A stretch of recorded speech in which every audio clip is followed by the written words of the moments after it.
everybody. This is Thursday, June 26th, 2025. This is a meeting of the Bolton Select Board, 7 p.m. And the first item on our agenda is actually a continuation of a discussion that we began in our last meeting related to interested applicant volunteers for the Elderly or Disabled Taxation Fund Committee. Before we get started, Jenny, I know that we had given Mr.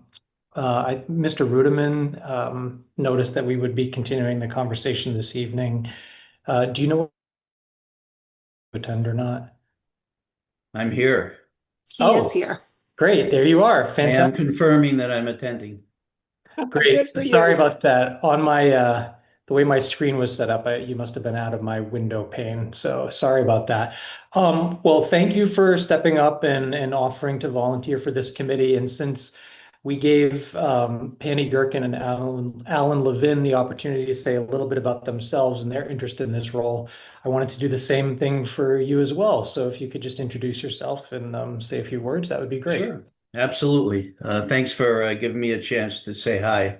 Apologies right off the bat just for the quality of my video. I'm having some pretty serious video problems. Happened at another meeting as well, so I'll see if I can clean that up later.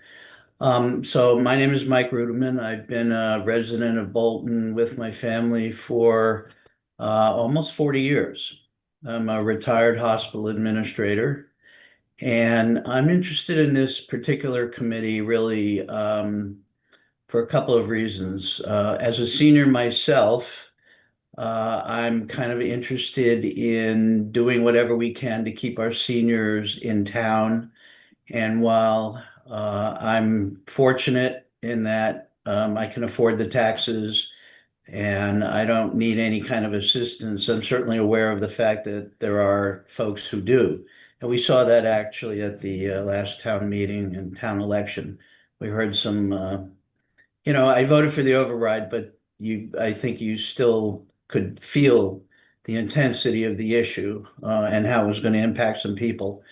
And I also I get to see the difficulties that a lot of people are facing, disproportionately seniors, because I volunteer at a food pantry over in Maynard, and every week, literally face to face with people who just don't have enough money to make ends meet, and they don't have enough food for their family. And as I said, I think disproportionately that difficulty tends to fall on seniors.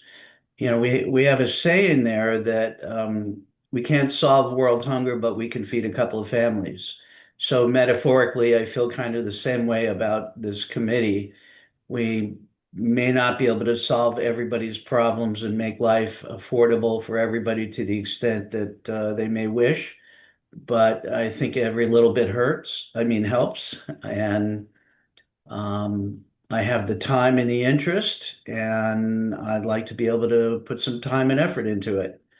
So that's me. I'm happy to answer any questions you might have.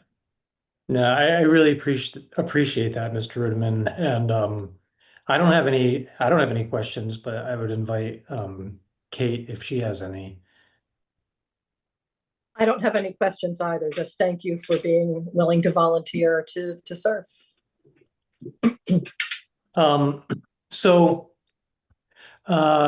for some personal reasons, I believe we actually did have one interested applicant withdraw her application. And so we have three interested and certainly, in my view, qualified applicants to serve on this committee.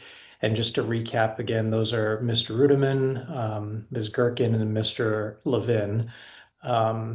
Ms. Annalisa Adante withdrew from this. And so unless there are no further questions, I would entertain a motion to appoint Penny Gherkin, Mike Rudiman, and Alan Levin to the Elderly or Disabled Taxation Fund Committee.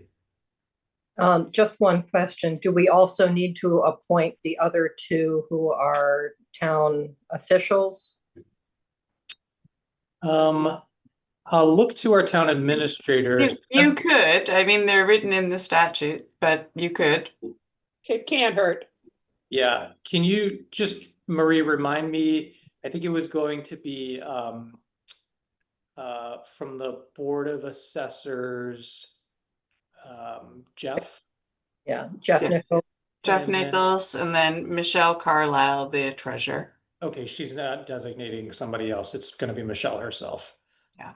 Great. So yeah, so then it would be Michelle Carlisle as the current treasurer collector and Jeff Nichols from the Board of Assessors. So with that addition, So moved. okay, and I'll second that. Roll call, Kate, Yes. and I'm also a yes. Well, thank you all, and Can I ask one question, Brian? of course. Are Mike and Alan available during the day, or are you just available in the evenings? Depending upon the day, other than Thursdays when I work at the food pantry, I'm available. I'm retired, so yes, available during the day and certainly with notice on the evenings as well. Alan? I'm available during the day most time. Of course, Super. I might have some appointments, but yeah. Okay. Just curious.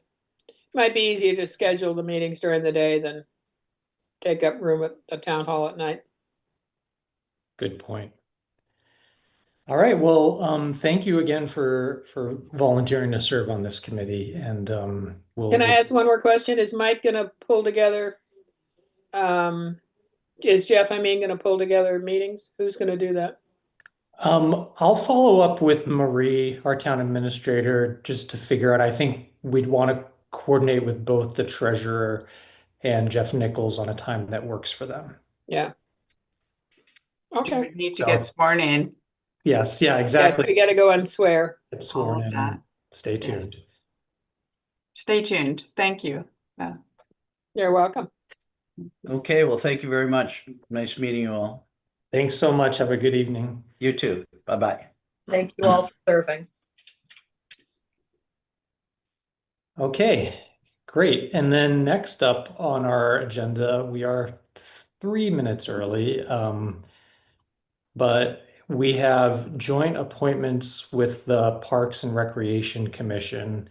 I don't know if somebody from Parks and Recreation wants to tee this up for us, or Marie, would you like to do that? Sure. So this is a joint appointment with the representatives of Park and Rec and the Select Board to fill two positions, which are elected until the next regularly scheduled or next election.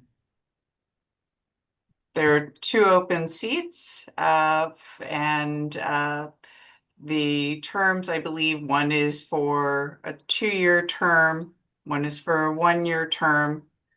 Regardless, this will be a position or an appointment that will be in place until the next election. Yeah, so then just to be really explicit, for the two candidates that we're considering tonight, they'll be appointed to these terms through the next town election, and then they can decide which of the seats they want to run for. So it's not like the decision we make tonight locks them into any particular term scenario. So, All right. so I understand we have two people that are interested in serving in this role, Karen Laflamme and Anna McKeown. And I don't know if either of them would like to say anything, or if somebody from Parks and Rec wants to jump in. Anna, Yeah, I see you taking yourself off mute. So yeah, we'd love, please introduce yourself to everybody. Yeah, sure. Hi, everybody. I'm Anna McEwen. I've lived in town here for 7 years, so not quite comparable to Mr. Rudimans yet, but my family and I live on Sampson Road. I have a 3-year-old and almost 6-year-old, and I have spent my entire professional career working in municipal recreation for about 15 plus years now. My first chunk of time was for the town of Sudbury, and then most recently I was the recreation director for the town of Concord. I took a step back in 2023 just to spend more time with my kids. I was realizing this stage of life is fleeting and I wanted to be more present. But I feel like I have a wealth of knowledge that I can offer to the Rec Commission and to Lisa and her team. I want to just get more involved in local government. We've been here long enough that we need to get involved. And two, as Mr. Rudiman said, hearing some of the feedback from town meeting and recognizing that we need some additional revenue streams, I do think I could be a creative thought partner with Lisa to think about how we could create more revenue generating programs on the commission or in the department with the commission. So I think there's real potential here in town for strengthening our offerings, and I just hope I can lend a hand and offer some guidance. That's fantastic. Sounds like incredible experience to bring to the table here. Thanks. Do you know if is Karen available? I've met her before. I know she served on the Parks and Recreation Commission in the past. She did, and now she's trying to re-up, obviously.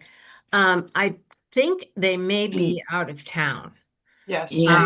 But there's 3 of us on the commission already that are on the call. Terrific. That's great. And like I said, I've met Karen before. I've seen her at different events that Parks and Recreation has been involved in organizing, and I know she's interested and dedicated to this. So Yes. I don't have any further questions. Oh, I see a special guest see, joining yeah. us from This future is my volunteer. This is June. Any questions for Anna from either Kate or anybody on the Parks and Recreation Commission currently? No, we're excited to have you join. Excellent.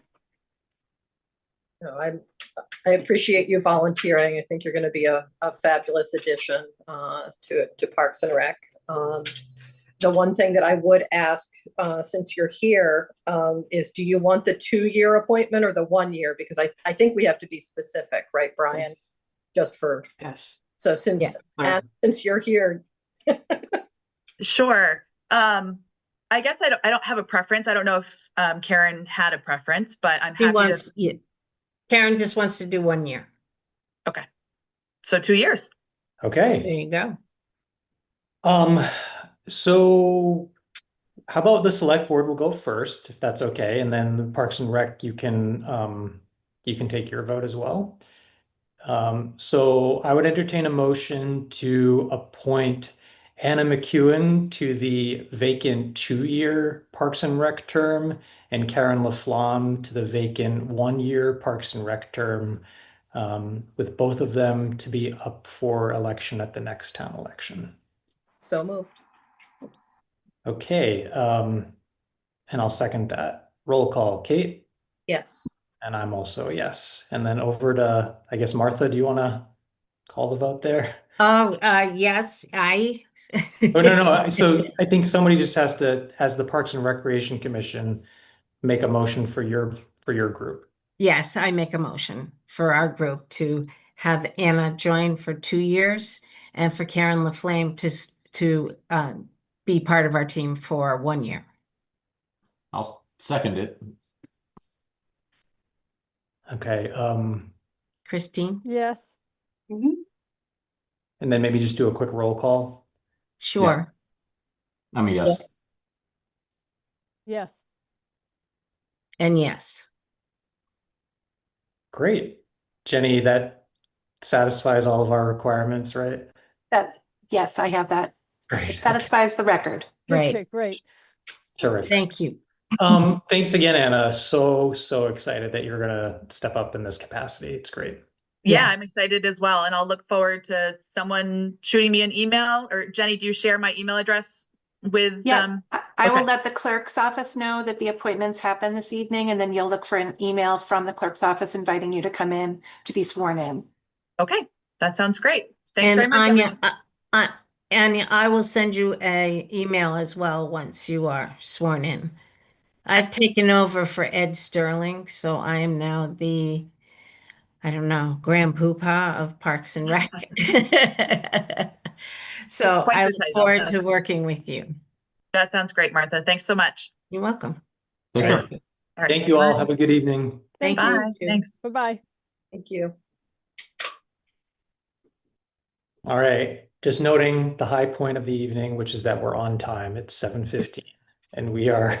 I'd like to open a public hearing on the petition of National Grid and Verizon New England Incorporated to install 4 jointly owned poles at East End Road. Sorry, there's a train going by. Beginning at a point approximately 800 feet north of the center line of the intersection of East End Road and Main Street, and continuing approximately 4,000 feet in a north direction. So do you want to make that motion to open the hearing, Kate? So moved. And I'll second that. Roll call, Kate? Yes. And I'm also a yes. So we received a petition from National Grid with a proposed layout. My understanding is that there have been some concerns expressed by our DPW director. I know our tree warden, Mr. Mark Case, is also here. So if you're able to speak to some of those concerns or any concerns you may have, Mr. Case, I'd really appreciate it. I'm unaware of what concerns the DPW had, other than maybe the fact that the poles might be relatively close to the edge of the roadway. The easement on the section of roads vary from 3 feet to 6 feet. So squeezing poles and guy wires in is pretty tough. It's very doable, but it's tough. National Grid did identify dig safe marks on the roads where the pole locations or proposed pole locations but there is no stakes marking any of the actual pole locations. I realize that the pole 24-5 and 25-5 are in existing pole lines, so there's very little variation of where they could actually go. But the other 2 poles are outside of the existing pole line, and I would really like to see that those are staked. Those 2 poles are actually also guided poles. The pole number 8, which is the first one closest to 117, has a 12-foot lead guide anchor to the west, which would be going towards 117. Which I expect that is still in the same line as the pole. My biggest concern is pole number 13-84. That has a 6-foot lead anchor that is going to the west, and there's not enough room to put a 6-foot anchor, a pole in that grass strip that is the town right away. It's bound by a stone wall on both sides of the easements, and there's just not enough room. You know what? Thank you, Mr. Case. What I'm going to do is I'll just read into the record also the comment that we had received from the DPW director so that you're aware of that. So I did just give Mark a copy of it. Jenny just brought it out. okay, well, I'll still read it just so Yep. Mr. Marshall can hear. So from our DPW director, he says, I viewed the proposed pole locations and have a few comments. Proposed pole P13-84 on the corner of East End and Sugar Road, the southwest side of the intersection, is backed up to a stone wall and close to the edge of the pavement. Are there any alternate locations? He's also advising that both East End and Sugar Road are scenic roads. There exist stone walls in those streets. Any adjustment or relocation to any of the walls will likely require planning board approval. Also noting that most of the existing poles on East End from Main Street to the town line are marked for dig safe, which usually indicates that the poles are to be replaced. He didn't have an exact number, but there are many. And then when the new poles are set, a double pole will exist until all other utilities on the old pole relocates their infrastructure to the new pole. There's a double pole on Main Street near Harvard Road that has been a double pole for over a year. Another double pole on Forbush Mill is probably at least 2 years. And while National Grid sets the pole and transfers their equipment, it is Verizon and others that seem to be the delay. So as this is a joint petition, he recommends that Verizon should address this delay.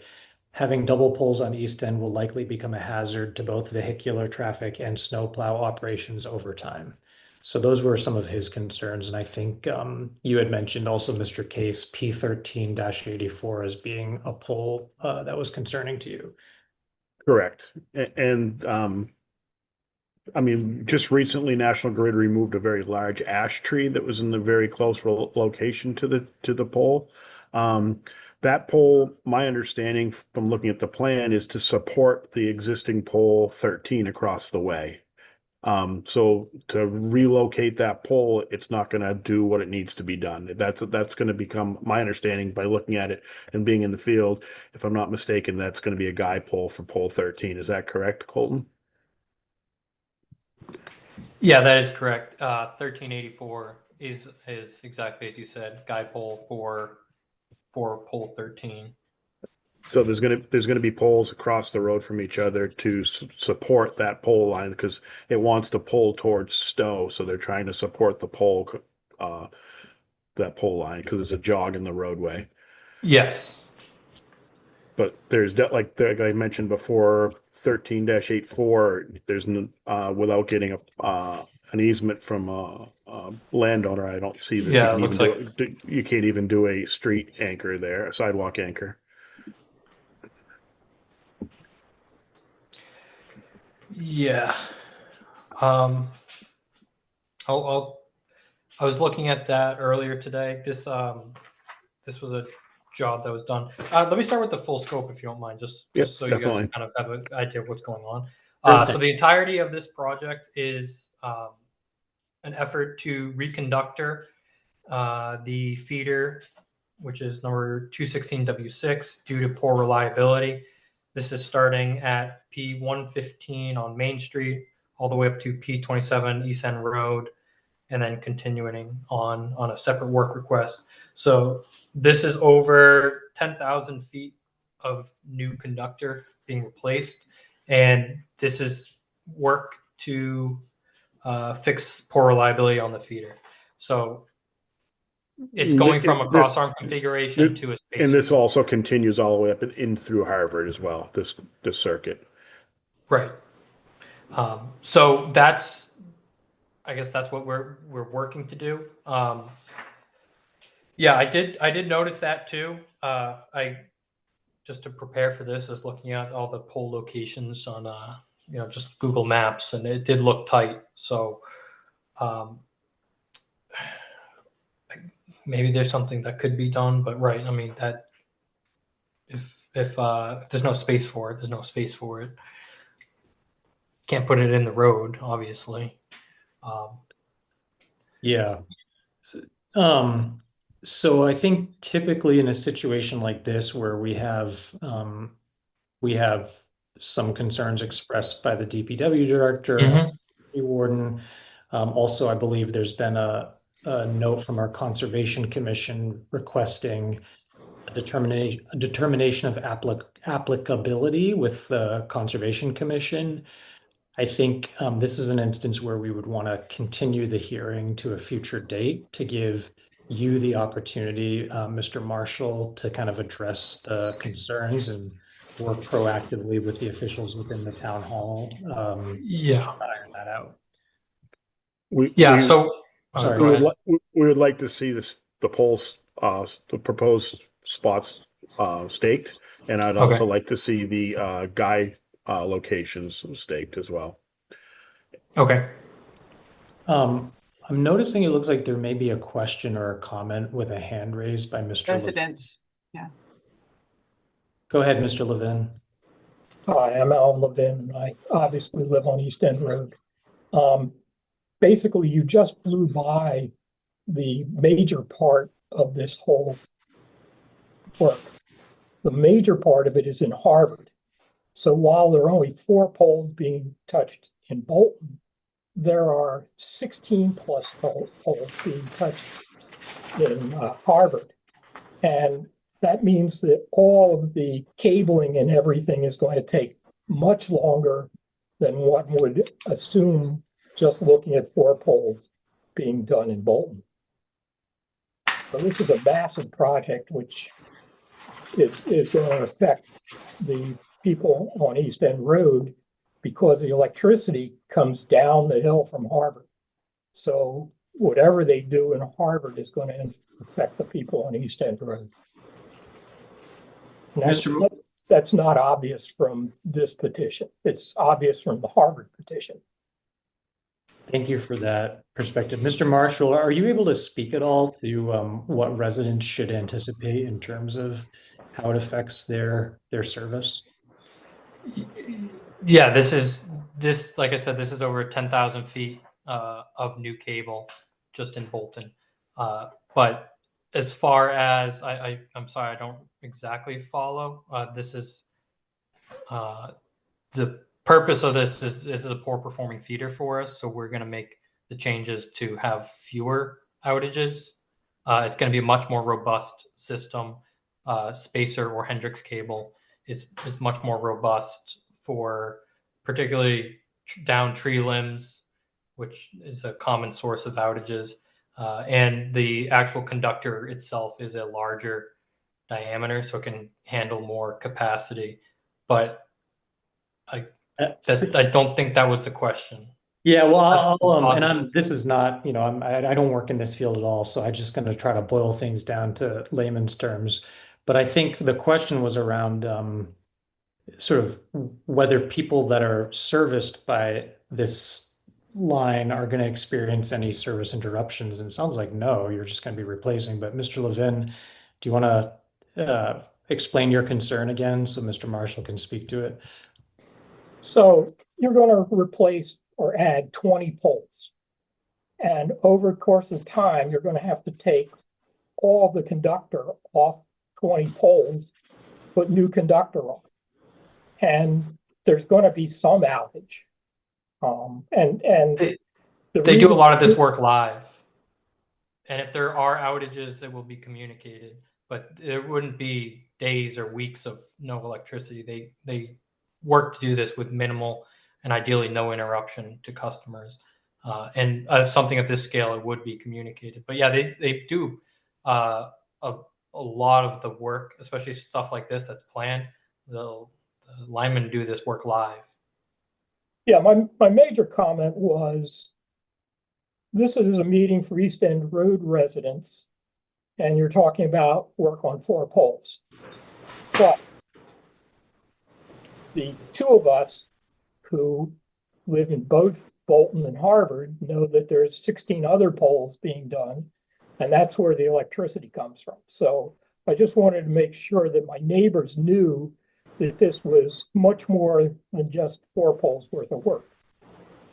Understood. Yeah, total 24 on this one. 24 other poles are being replaced as well. Great, thank you for that additional context. I'd like to recognize somebody by the name of Rosanna, but if you could identify yourself fully with your first and last name and where you reside. Sure. Rosanna Chiodo. I'm at 67 East End Road. And I'm just, we're just talking about how it affects the people that are served. Is pole P13 going away? Because I believe my electricity is, the resource for my electricity comes from that pole, and I have underground utilities over the hill to my house. So I'm just wondering, P13. P13. Yes, I have underground utility from that pole, I believe. Yeah, that pole is staying there. Okay, so then I wouldn't, that's not going to interrupt me then. No, it should not. It might be replaced, but there will be a pole there, and it would come at no interruption. Okay, so it would still serve electricity for me from that pole, even though it's going across the street. Okay, because I'm on the Sugar Road side there, so I get the electricity from there. Yep. No, this is the pole 1384 across the street is a new one. Pole 13 is going to stay. That location is going to stay. That's not to be removed. All right, thank you. Any other comments or questions from residents? or butters? Kate, did you have any questions? Just how long do you think you're gonna need to get your ducks in a row on this, before you come back? Do you need 2 weeks? Do you need a month? Yeah,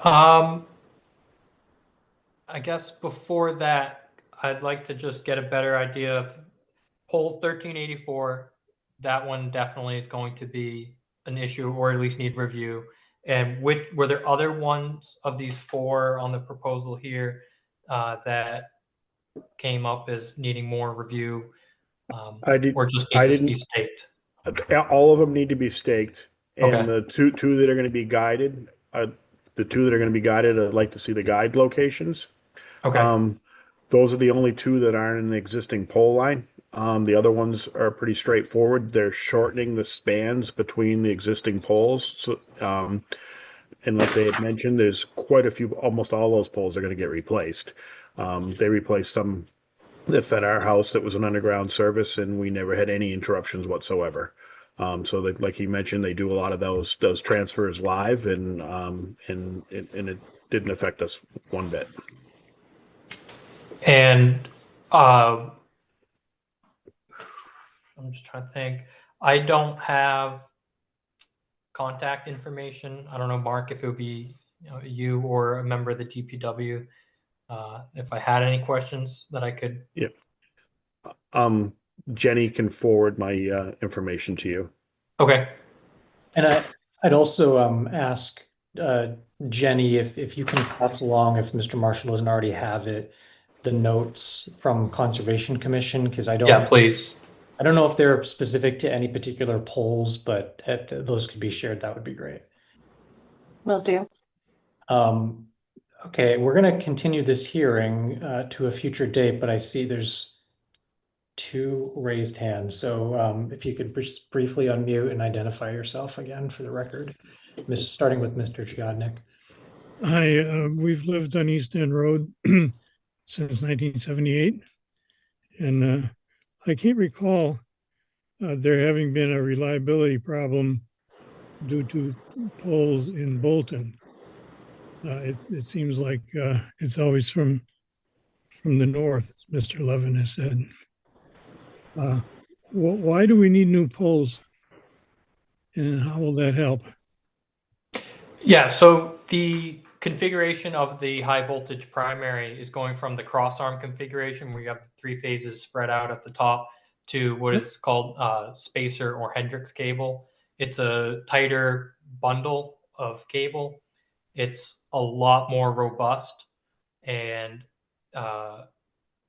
therefore it carries more weight. It can support more load. The actual poles themselves have to be bigger to support that additional load, tension, weight. So we go and we'll reconductor, we'll change the configuration from that cross arm to this Hendrix, and that should alleviate a lot of the reliability issues. And if this feeder coming, if it originates in Harvard, yeah, there'll be a petition for that as well. So we have to petition both towns, even though it's coming from one town crossing into another. So, you have to do the full span in order to get the reliability, not pieces or segments of it. Great, thank you. Mr. Levin? I'll try and stop talking after this.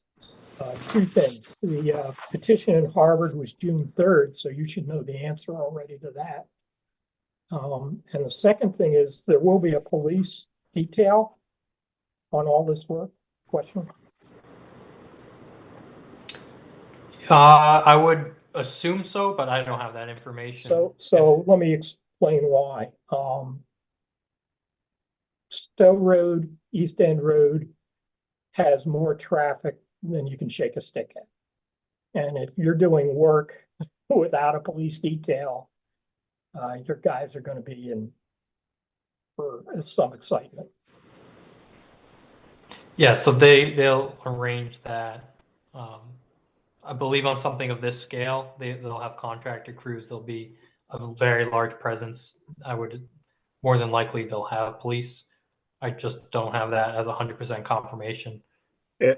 Every time National Grid or Verizon, other than just like a trouble call where they're reestablishing service or whatever, but whenever National Grid, Verizon, or anybody else is working in the public right away, we require that they have either certified flaggers or police details. Usually for the outside contractors, they require police details. And they can't, if they don't have a police detail assigned to them, they're usually not allowed to work within the right of way. Thank you for explaining that, Mr. Case. Okay, well, at this time, I think what I'd like to do is have a motion to continue the hearing until our next board meeting, which I believe is Thursday, July 10th. Jenny, you can correct me if I'm wrong. Yeah, That is correct. Thursday, July 10th. Hopefully, Mr. Marshall, you can work, I know there's a holiday in between, but work to get these issues resolved. Yeah, I think that's a good timeline. Great. Can we have a time certain for that continuation? This one began at 7:15. Is there any reason not to just put it right at the top at 7? No reason I can think of. Would that work for you, Mr. Marshall? Yeah, Okay. I don't see why not. If I have an issue, I can figure it out. Okay. Then I'd entertain a motion to continue Yeah, that's this good. here until 7 p.m. on Thursday, July 10th. So moved. And I'll second that. Roll call, Kate, Yes. and I'm also a yes. All right. Thank you, everyone, for showing up tonight, and we'll look forward to trying to get this resolved at the next meeting. Thank you very Yes, much. Have a thank good you. night. Good night. Okay. Next up, we have a request related to a request for a sign waiver for a sign at the Bolton Country Cupboard located at 476 Main Street. And I see we have Ms. Hood here. Good evening. How are you? Good, how are you? Good. So I would just sort of love to turn it over to you to explain what this request is about. Well, this is an ongoing request. We started a couple of years ago. It was approved by the selectmen at that time, but we couldn't get the DPW to sign off where we wanted to put it in front, where there's some trees. We were gonna redo that area and put the sign in there. So we have gotten together with him again and started the process. And he's agreed on the side to the north, on the west side of the building. And I sent it in to Jenny. Jenny, did you get that? Yes. Oh, do you have?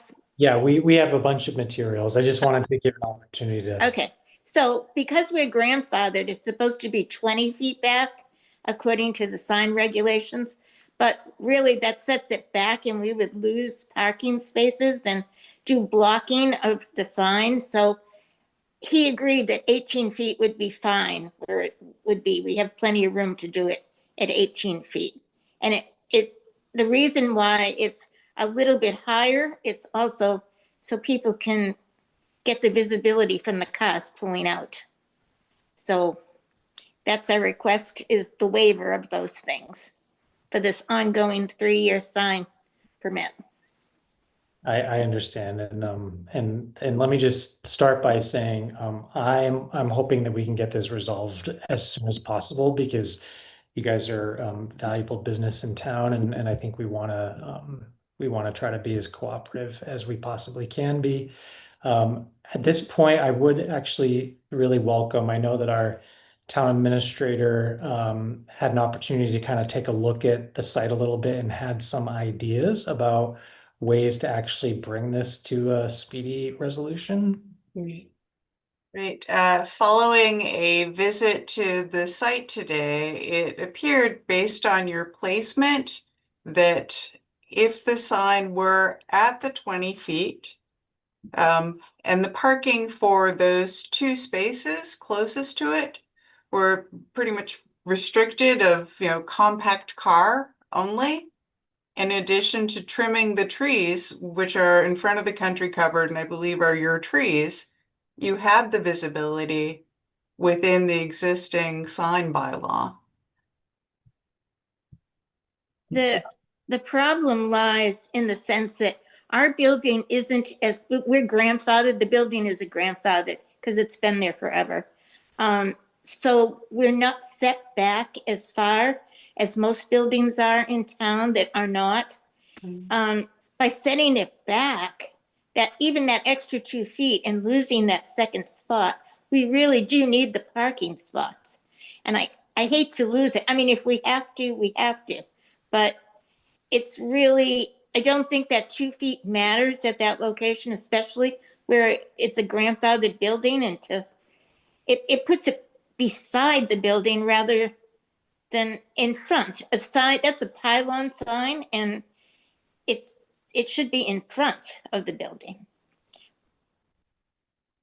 Most towns are that way. I know Bolton has their own rules, but we're just asking for that waiver.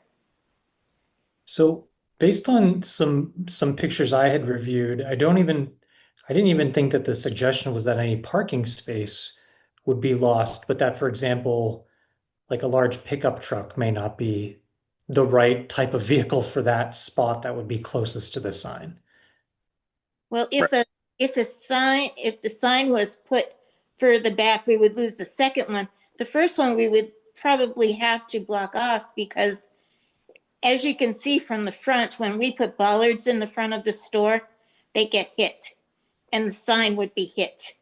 So that's the reason that we would probably lose the second one if we go back. I see. Trickily enough, one of the concerns of the DPW director of having the sign closer to the road than the 20 feet was that it would be hit or it would be an obstruction for drivers, and increase the risk of accident or injury. So well, we're all sharing your pain. Yeah. I know, but if I've driven down Bolton, I've taken pictures of all the signs. There are several that have to be within 10 feet of the road. Some are even closer. So it wouldn't be in the in and out of the access way to come in of the driveway. So I don't think it's a problem for being hit that way. It will be a hit if someone pulls up in front of it and parks in the parking space where the pole is. That's going to be possible hit. But the visibility, we've tested the sign for years. It took us years to get a sign. So, whatever you tell us, I mean, we just think it would be better. We think it will look better. We think it's better for business than setting it back. And it's only 2 feet. Understood. Thank you for sort of sharing those additional comments. Kate, do you have any questions for Ms. Hood? No, I think I understand the situation fairly well. So one of the things that I read in preparing for the packet was when our DPW director expressed a concern about, well, if it were at the 18 feet and it were potentially hit somehow by a motor vehicle, I guess I just wanted to clarify, you agree that any damage to the sign would be your responsibility to replace, right? Even though it would be. Of course. Yeah. Yeah, I mean, I gotta say, I'm inclined to approve this request. And I think we're talking 2 feet here. And I empathize with the business owners who I think have been trying to get this resolved for a long time. And I think that their proposal is a good faith effort to do that. Yeah, I looked at the standard in our new sign bylaw, which says that we can grant a waiver if there's a substantial hardship and no harm to the public good is evident. And frankly, I think that both of those components are met here. I don't think the 18 foot or the additional height is going to cause any harm to the public good.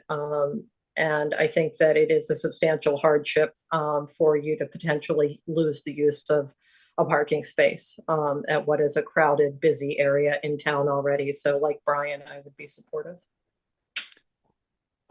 Great, thank you for that. Would there be a motion to approve the requested waiver to get this sign? Just sorry, pulling up, I want to make sure I get the address correct. So we want to approve the request for waiver for a sign at Bolton Country Cupboard located at 476 Main Street. So moved. And I'll second that. Roll call, Kate? Yes. And I'm also a yes. Thank you. That's a yes. And Thank you. we will eagerly await the sign going up so we can take a look at it. Okay, thank you very much. Thank you both. Thank you. Okay.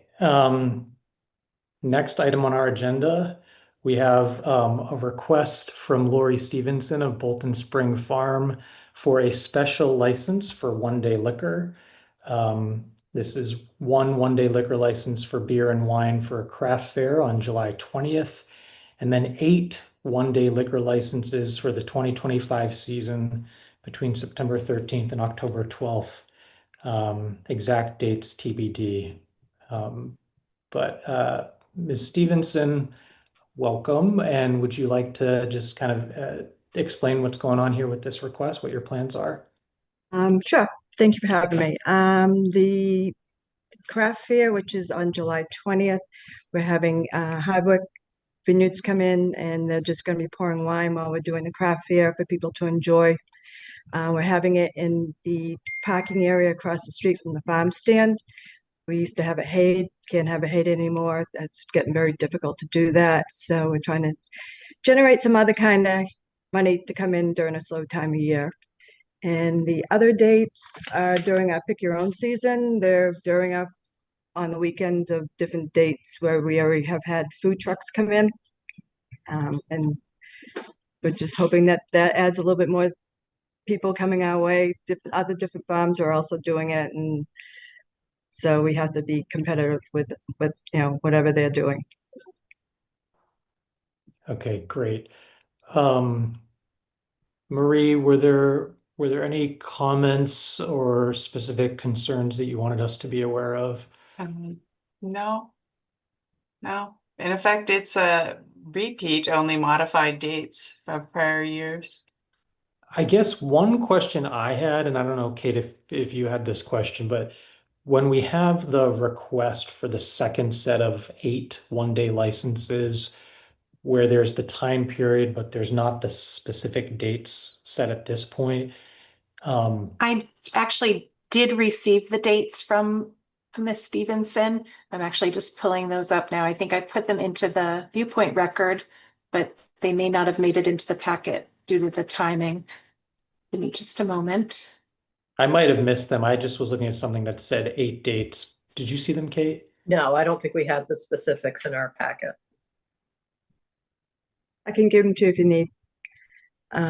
Saturday, September 13th, Sunday the 14th, Saturday, September 20th, and the Sunday the 21st. Then Sunday, September 28th, Saturday, October 4th, Sunday, October 5th, and Sunday, October 12th. Great, thank you so much. Well, with that added specificity, I have no concerns about approving both of these sets of one-day liquor licenses. So do you want to make a motion, Kate? I will make a motion to approve the request of Bolton Spring Farm at 159 Main Street for one-day liquor license for beer and wine for the craft fair on July 20th, 2025, and 8 one-day liquor licenses for the 2025 season on September 13th and 14th, 20th and 21st, and the 28th, and October 4th, 5th, and 12th. And I will second that. Roll call, Kate, Yes. and I'm also a yes. Thank you very much. Thank you, Ms. Stevenson. Okay, thank you. Forward Now, to. I'll reach out to you once those licenses are printed and signed and coordinate with you for pickup. Okay, my email is still down. Now, hopefully it will be up shortly. So I'll thanks. use the old school method of calling you. Okay, thank you so much. You're welcome. Bye-bye. Bye. Okay. Gosh, all this talk of liquor licenses made me wish I had more than just a polar seltzer on my desk right now. Well, next up on our agenda, we have a request from the International Beverage Company, Inc. for a change of manager on their existing liquor license at 159 Ballville Road. So I see we have Kelly Durfee Cardoza here to speak to that request. Good evening. Good evening. How are you? How are you?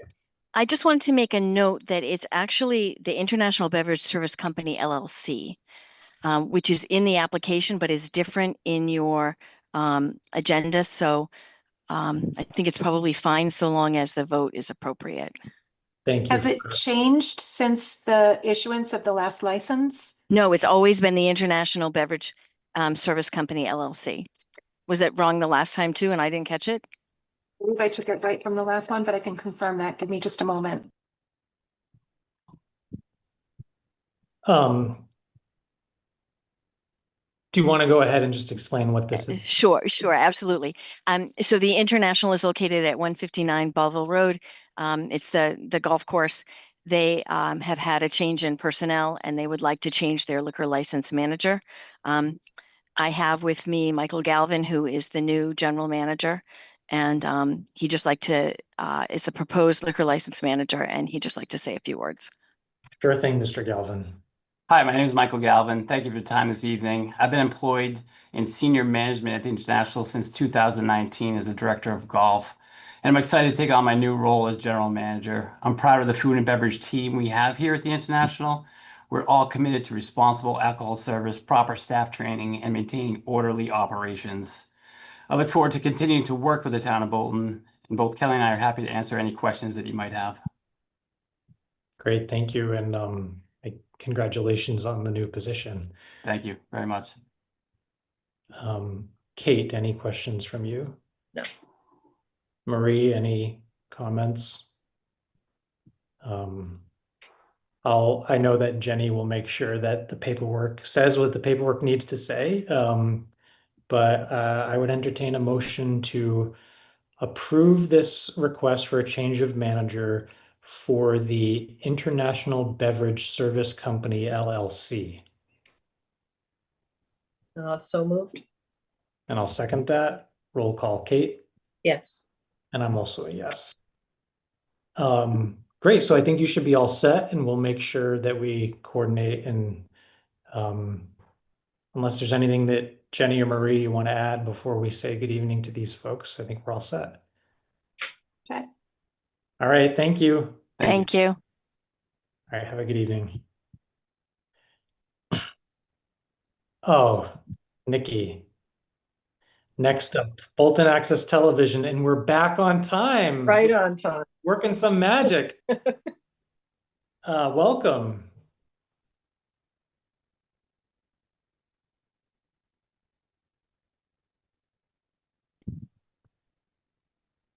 Yep.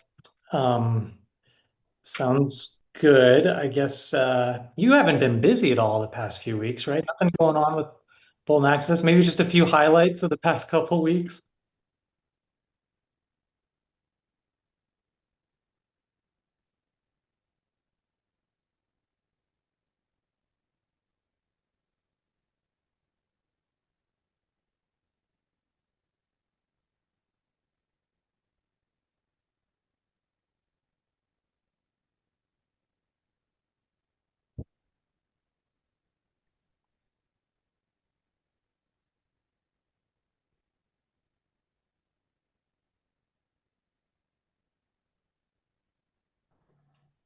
great. I actually just had one small logistical question, which was in our agenda, and I'm sorry that I actually didn't notice this until just now. It says request for release of the Q4 quarterly payment. And I just wanted to make sure that Q4 is right. I've just like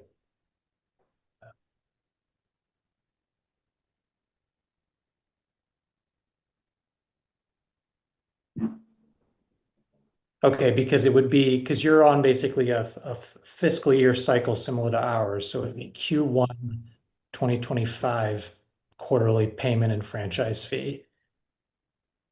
Um, Great. And then Jenny, just wanted to make sure you caught that as well. So this is a request for release of the 2025 Q1 quarterly payment in the amount of $24,871.67 to Bolton Access Television for Operations. Do you want to make that motion, Kate? I think you just did. Okay, then you want to second it? Sure. All right, roll call, Kate. Yes. And I'm also a yes. Thank you, Nikki. Thanks, Nikki. Have a good evening.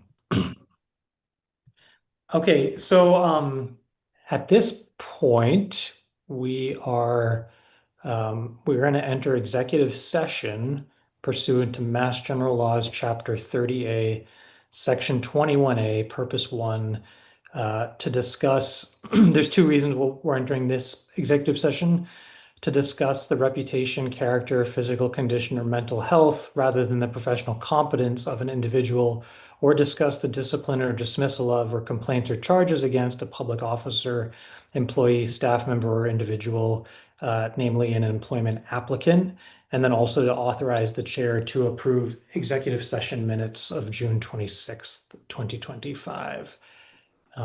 So moved. And I'll second that. Roll call, Kate. Yes. And I'm also a yes. And I should have mentioned this before. Our plan is to reconvene in open session at approximately 8:30, although it may be sooner than that. And then at that point, we'll pick up with public comment and the town administrator report and our other select board business before adjourning again into another executive session related to a different topic. So with that, Jenny?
It is 8:50 p.m. We are back in our open session, and sorry,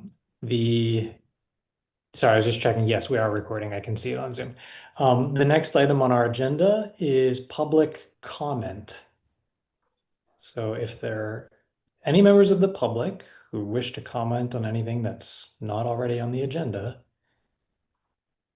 seeing none, I will pass it over to our town administrator for the town administrator report. Good evening. I'll be fast and just choose a few relevant highlights. Most notable, Alta Neshoba is on track and one building is scheduled for occupancy, or rather attaining a certificate of occupancy by late November. Just as a heads up, prior to the issuance of that first occupancy certificate, the linkage items in the ZBA's comprehensive permit are triggered. Some of these are related to additional inspections, others are related to monies that the developer will be remitting to the town. On the roundabout, I have shared the 3-week look ahead. We've had some modicum of success over the past 24 hours in getting information about moving 2 poles from National Grid. At this point, our expectation is that the poles will be on a schedule to be moved by mid to late July. And additionally, I wanted to applaud Director Heglin, as he's also balancing the multiple funding sources that are making this project move forward and seeking extensions, and being mindful that any ARPA-related money, not our ARPA, but ARPA pass-throughs, meet deadlines. It's just a juggle and a bunch. I wanted also to bring the board's attention to the efforts of Representative Hogan and Senator Kennedy in the consolidated budget that is being currently debated.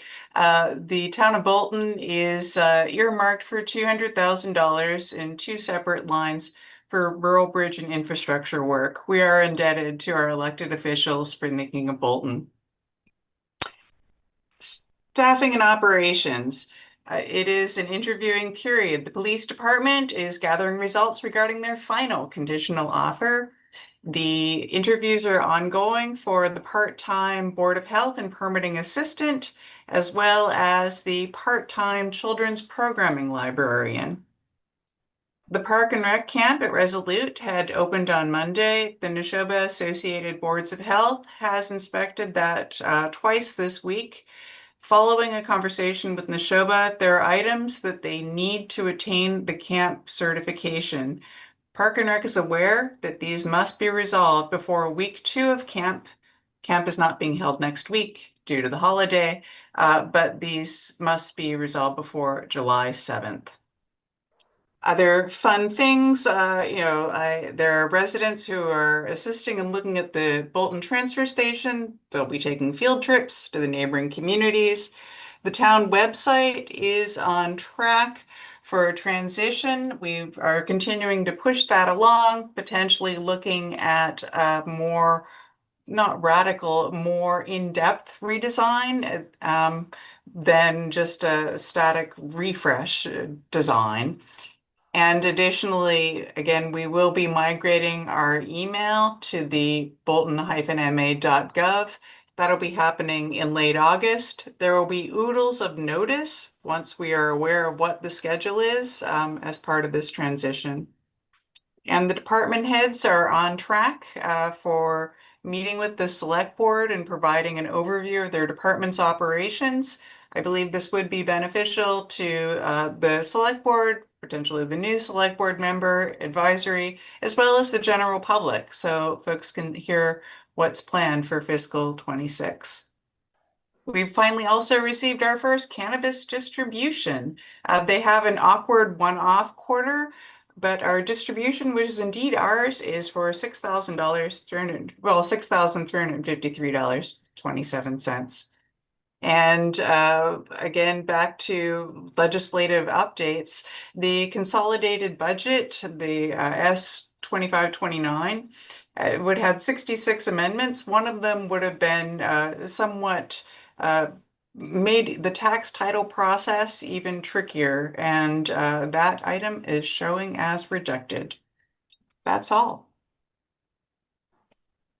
Great, thank you so much. The next item on our agenda, we are moving into select board business, and first, any public service announcements from anybody, Kate, Jenny, or Marie? I do not. I have none. Future agenda item suggestions from you, Kate? No, I think we have enough coming up on our plate. Okay, phew. Appointments expiring on June 30th, 2025. I know that we did a sort of high-level overview of what appointments would need to be made. We do have in our packets a list of several appointments, and I'm actually just looking for some logistical guidance about, for the record, what's the best way for us to do this, Jenny or Marie? My recommendation would be to move to reappoint for those individuals listed on the expiring term list, June 30th, 2025, who have confirmed in the status column. Would you like me to share that on the screen? Yes, that would be great. And I have a question because there are some committees that you're suggesting we dissolve at least temporarily. Do we need to do that by motion? Yes, but I would take it as two separate, to appoint all of those members listed with status confirmed, and then to dissolve the two committees highlighted.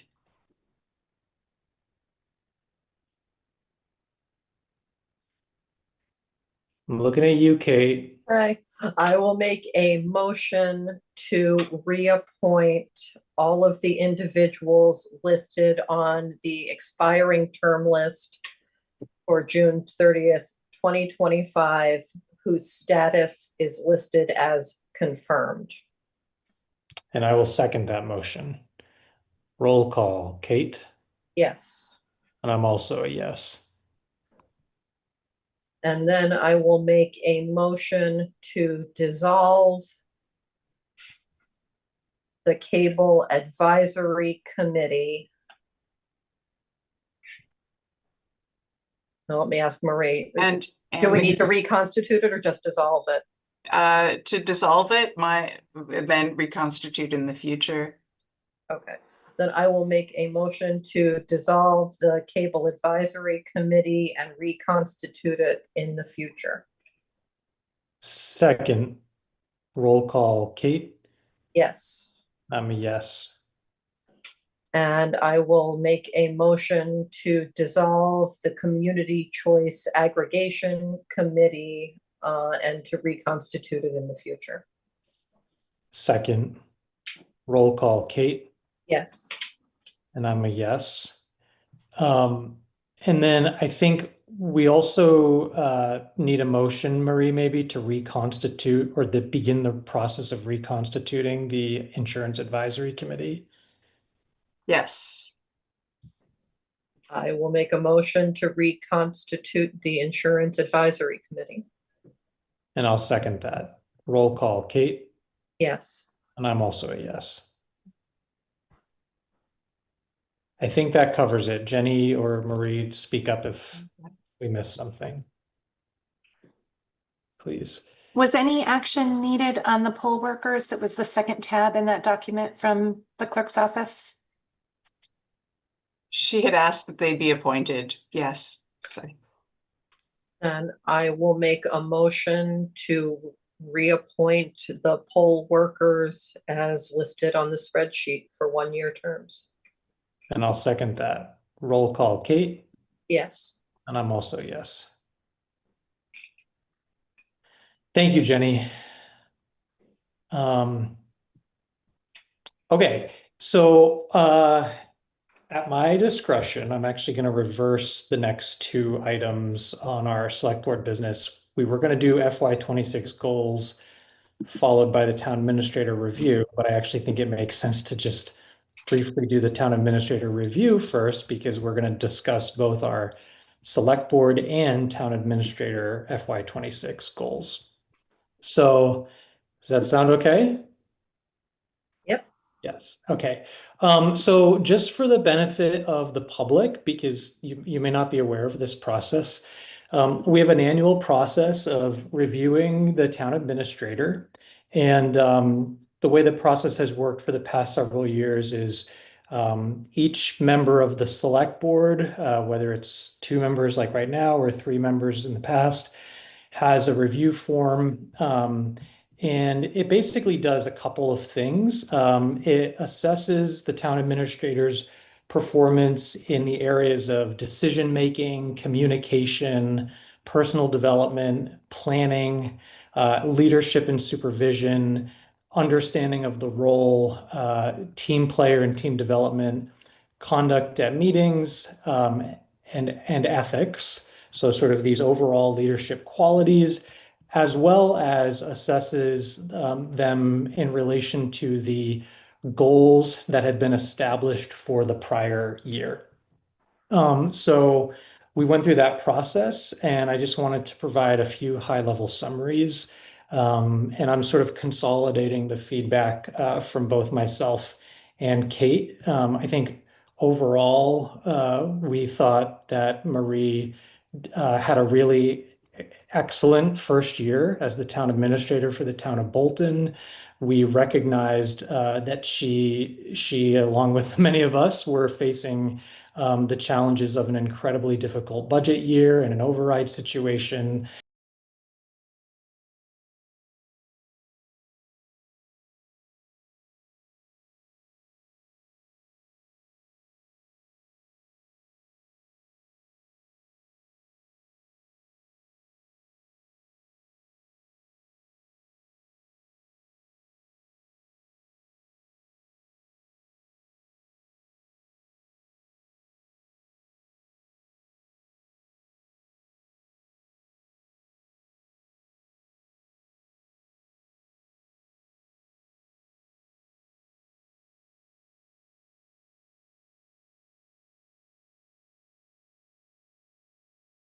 Assessing the town's long-term approach to financial planning. But there were a lot of excellent things to recognize about Marie's performance this year.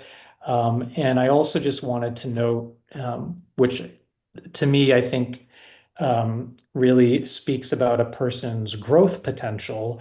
I've had the privilege of having weekly calls with Marie at odd hours because she's so accommodating, and she really is always open to feedback, extremely fair-minded, and really wants to, I think, has a culture of continuous improvement for herself, and I think also wants to bring that to the town.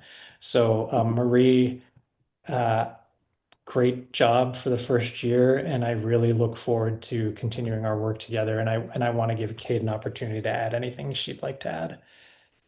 I think I echo Brian's sentiments. I think you had a fabulous first year, Marie, under really, really challenging circumstances. I think that you identified the most important priorities, and you dedicated an incredible amount of effort to learning this town. So that you can provide those services under those really challenging circumstances. I know that you dug in deeply to a lot of background information to be able to put together the budget and work on the override. And I'm very grateful that you did that. And I'm very glad to see that I think Brian and I aligned very, very closely on our reviews of your strengths and the value that you've brought. And I look forward to continuing to work with you and to seeing what you've got on deck this year. And I will give you an opportunity, Marie, to say anything that you might like to say, but actually there's something that I wanted to raise for Kate, the two of us to consider, which is that, obviously our town administrator is on a contract, and because of how much she has been working the past year, she has many hours of vacation that would go unused. And I'm recommending that we grant a carryover of 1 week of vacation so that she doesn't lose all of that time. And quite frankly, I think vacation is really important for balance and longevity, and I would encourage you to take it. But Kate, I don't know if you're open to carrying over 1 week of vacation. No, I think under the circumstances and the amount of work that had to be put in last year, and I think Marie was self-sacrificing and not taking any time, and I'd like to see her take some carryover time. Okay, so could I'll make a motion to carry over 1 week of vacation into the new fiscal year beginning on July 1, 2025. Second. Roll call. Kate? Yes. And I'm also a yes. Marie, anything you? Thank you. And thank you for the 1 week carryover. I appreciate that, but I appreciate the feedback that I have received from the board members, as well as seek out feedback at any and all times. I'm committed to the town. I've now, I don't know everything that there is to know about Bolton. I look forward to learning more, but I look forward also to charting the course ahead. Great. We're very happy to hear that. So speaking of charting the course ahead, now we will move on to the discussion of FY26 goals. We had started that discussion last time. Sorry, I'm just pulling open the document so I can share it. Just 1 second. So as you'll recall, last time we had an initial discussion of potential select board goals and also town administrator goals. I've tried to formulate them into a document that we can review, and then ultimately my desire would be to make these available on the town's website. So with that, I'm not going to read through this in detail because I know, Kate, you've had an opportunity to review it in advance, but I'll just briefly at a high level share what these are. So can you see my screen? Yes. Okay. So for the select board goals, I thought we could articulate 4 specific goals. The first one being related to master plan implementation with a focus on revenue related items. So you'll see that we have an overall description of the goal here, along with some of the measurable outcomes that we would be holding ourselves accountable to. And this includes, identifying and ranking tasks from the master plan and developing a schedule, basically to make sure they're being tackled. So that first goal is related to master plan implementation with a specific focus on revenue related items in the master plan. The second goal would be to establish revenue sharing principles with the Neshoba Regional School District. And again, down here under the measurable outcomes section, there's some of the markers of how we're going to make sure we're making progress. The third goal is actually a continuation, but I think an important continuation of our process of reviewing all of our policies and making updates to those. And then fourth goal is related to transfer station strategy, really having us take a leadership role and also making sure that the ad hoc transfer station task force moves forward with their work in a timely way, and then that we're sharing information and getting input from the public about that and reporting back to everyone. And then Kate, I know you had also wanted to broach or formulated a fifth goal that we could add. Do you want to just briefly speak to that? Yeah, it was basically just documenting something that we've already talked about, and we already actually, I think, have teed up for maybe our next meeting, which is the departmental review for operations and efficiencies. And I think Jenny can share what I had drafted today. I took your glorious smart format and copied it. So just to set a goal to do an in-depth review of the various departments to figure out how they can be more efficient and how we can help them serve the residents more effectively. And I've got the measurable outcome goals set up also incrementally, mostly by quarters, with some goals to make sure that we follow up and get that done within the fiscal year. Hold on one second.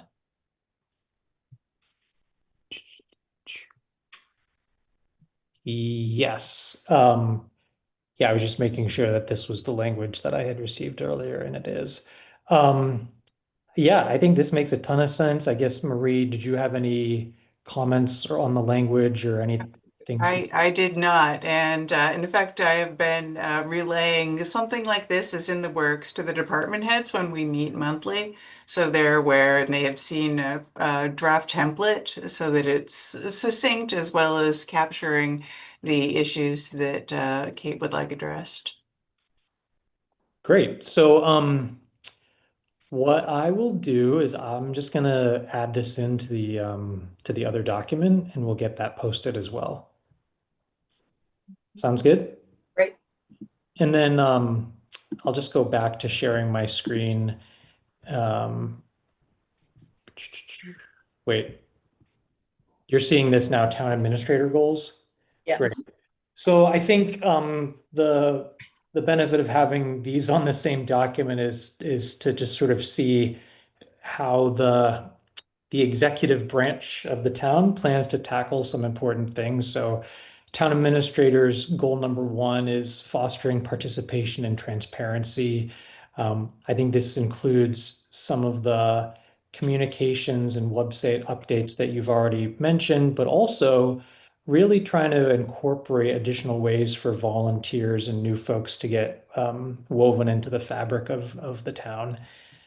Goal number 2 is to pursue prudent technology upgrades. I don't want it to be lost on anyone that we want to be very budget conscious, but at the same time, let's be working smart, and sometimes making a technology upgrade or investment actually saves us money and time over the long run. The third goal is the addressing physical plant needs. And again, this is all about just making things more organized, efficient, functional, and also maybe cleaning up, because we've got a lot going on, and we always have to try to make space for new activities. And then the last, certainly not the least, is the continuous refinement of our budgeting, forecasting, and capital planning. I'm really excited about this, including the preparation and presentation of a 3 to 5 year forecast, and some financial models that we can use to guide decisions on staffing and service levels. So how do we feel about endorsing these formally and getting them up on the website? I will make a motion to formally endorse the select board and town administrator goals for fiscal year 2026. And I will second that. Roll call, Kate? Yes. And I'm also a yes. And Jenny, I'll make sure to, I'll take on the responsibility of adding Kate's into the document and then sending it to you as a PDF. Sounds great. And I just forwarded the Kate's Word document to you. Great. Okay. Any select board reports? The only thing that I have is that I am actively and aggressively working on the volunteer handbook, which is a not insignificant undertaking. It was at 91 pages the last time I looked, but I'm paring it down. Marie and I had looked at I had looked at a number of different towns, and I shared with Marie the couple that I liked the best, and she liked different parts of each of them. So I am working on that, and it will probably be a couple of weeks before I have a draft, but hopefully I will have that soon. That's fantastic. Grateful to both of you. Wow, I feel like a slacker. I have nothing to report. Okay, next item is senior trash bag for seniors 61 plus for FY26. So I want to tee this up, but I would welcome anybody to correct me if I make a mistake. So let's just recall that the Transfer Station Task Force is currently in the process of reviewing the whole kit and caboodle when it comes to the transfer station. So, sorry, go ahead. I would just correct it. It is an ad hoc group of individuals that I've solicited. So in effect, sort of trying to get more folks to do my research. Yeah. Okay. Thank you for that. But we have a group looking into this under the leadership of the town administrator. There may be recommendations that come out of that work that change things, including this. But for now, the question is, do we basically vote to reauthorize the decision that was made a year ago related to senior trash bags? Right? That's what this vote is about. So, Kate, do you have any questions? My concern about it is, unfortunately, I think the policy that we put in place last year was still unclear. But I think we are dealing with it right now, and I think it makes sense to continue it until we replace it, hopefully, maybe in the fall when the ad hoc group finishes its work and makes its recommendations to the select board. I guess a question that I would have for you or for Jenny, and sorry, I'm just pulling open the language again, but are there any language tweaks that we could make to clarify things right now?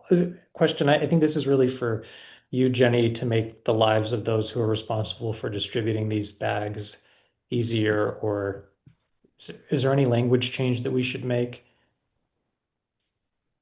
Specific to what? Because I think the purpose of this vote last year was to clear up some areas of confusion.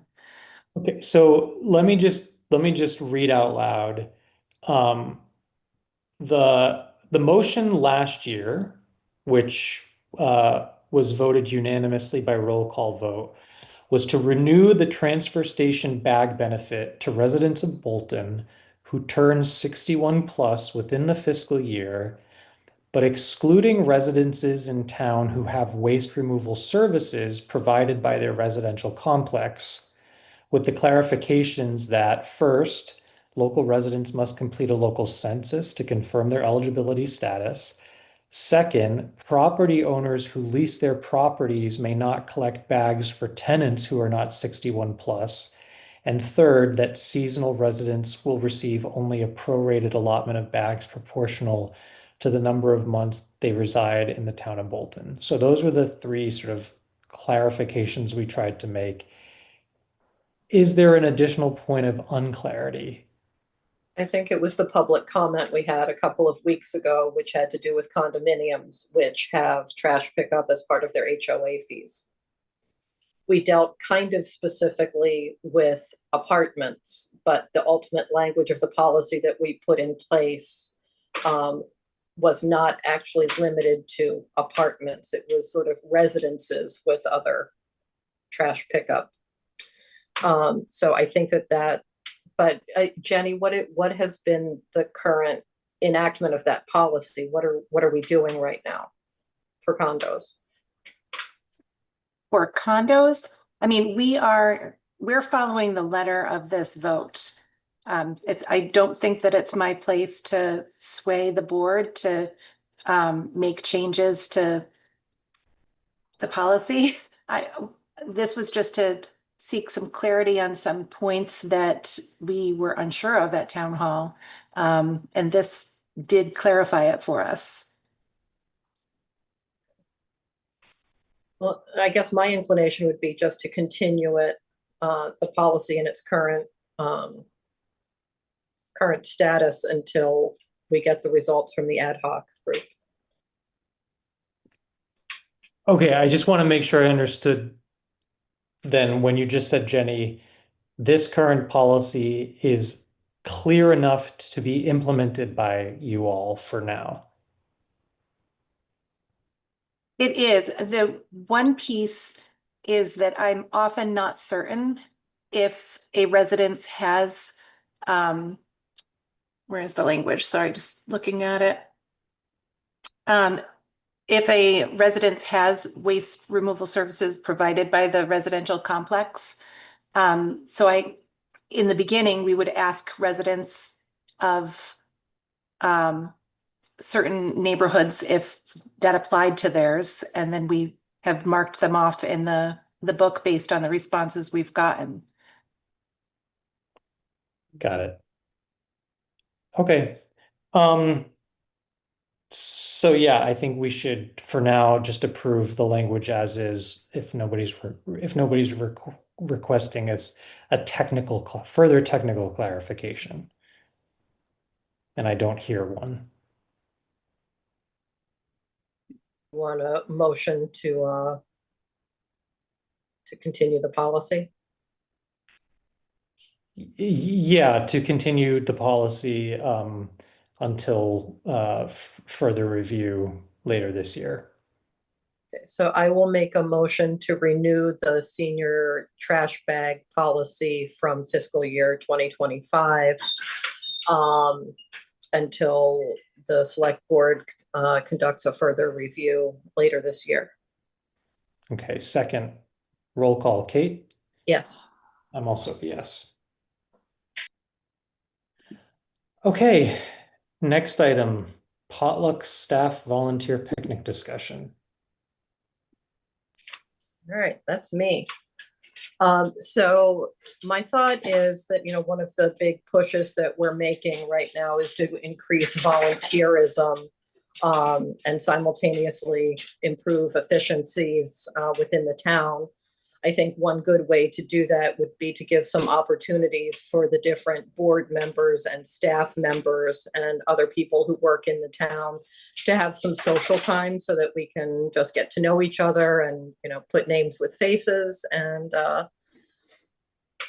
so I think that maybe doing a potluck dinner on the common, maybe late summer, early fall would be a good idea. I was thinking either the weekend of September 6th or 7th, when people are back from Labor Day and, people are back from vacations. I will just say I like this idea. The only thing I guess, and maybe this is a follow-up we could do with Marie, but I'm always cognizant of demands on time for our employees, especially people that may be traveling from distances. And I would want it to be very clear that there's no like informal expectation, like if you're not there, sat on you, but it's really just about an opportunity to connect for people that want to do that. I'm sure you have the same feeling, Kate. Yeah. It's just there are not a whole lot of opportunities in town for some of these divergent groups to get together. So I think it would be good for team building for anybody who was interested in going. So how about this? I don't know. Have you spoken with Marie about this before? Conceptually, yeah. Okay. I think if we could just maybe get a informal temperature check on how this would go over. I will engage in that. Yeah, and ask the department heads within that September 6th and 7th window. September 6th is when Bolton is the host of the Household Hazardous Waste at Devon's. Incidentally, mark your calendars. Yeah, no, I have. But I could do a poll within staff and relying upon Jenny, just poll volunteers. Okay, sounds good. I appreciate that.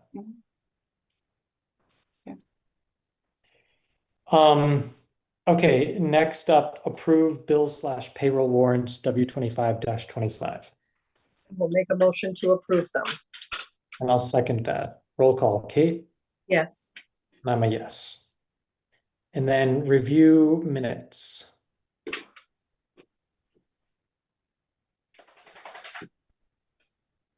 Probably would have been good for me to queue those up in the last couple of minutes. Give me just one sec. Sure. Gonna let my dog out, but I'm still here. And share. And these are the minutes of June 5th with changes.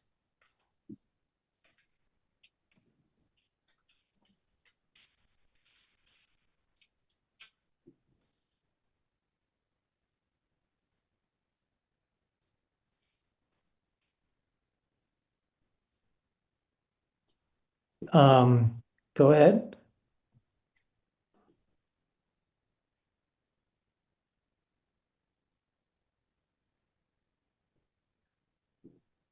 Go ahead.